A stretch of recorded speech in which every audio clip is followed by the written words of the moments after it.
नमस्कार, आपण पाहता हिरकणी न्यूज।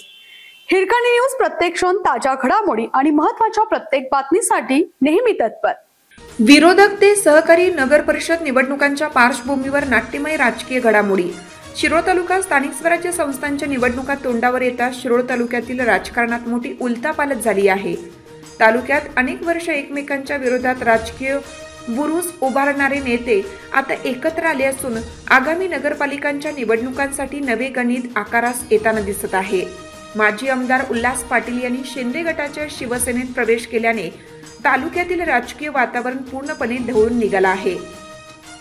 तर दुसरीकडे जिल्हा परिषदेचे माजी बांधकाम सभापती सावकार मादनाईक यांनी आमदार राजेंद्र पाटील यड्रावकर यांच्या राजर्षी शाहू विकास आघाडीची धुरा स्वीकारली आहे। एकेकाळी स्वाभिमानी शेतकरी संघटनेचे शिलेदार म्हणून उदयास आलेले उल्हास पाटील आणि सावकार मादनाईक हे दोघेही अनेक वर्षांनंतर पुन्हा एकाच व्यासपीठावर दिसत आहेत। शिरोळ तालुक्यात ऊस चळवळीपासून विधानसभेच्या निवडणुकांपर्यंत अनेक वेळा हे नेते एकमेकांच्या विरोधात उभे ठाकले होते, मात्र आज हम साथ साथ है असा संदेश तालुक्यात देताना दिसत आहेत।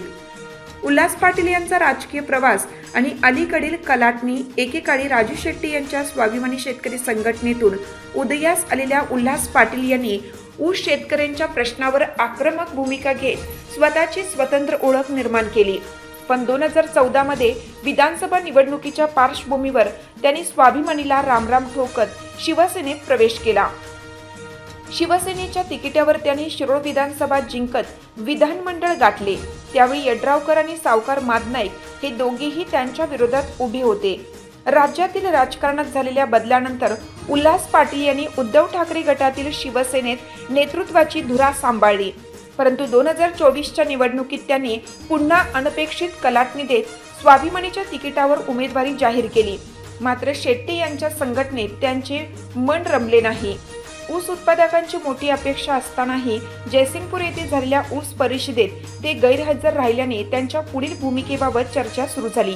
या चर्चांना पूर्ण विराम देत अखेर त्यांनी उपमुख्यमंत्री एकनाथ शिंदे यांच्या नेतृत्वाखालील शिवसेनेत सोबत जाण्याचा निर्णय घेतला आहे। त्यांच्या या निर्णयामुळे तालुक्यातील राजकारणात नवे समीकरण निर्माण झाले। हिरकणी न्यूज करिता सहसंपादक राहुल गायकवाड। आपल्या हिरकणी न्यूज चॅनलला लाईक करा, शेअर करा आणि सबस्क्राइब करायला विसरू नका आणि रहा अपडेट।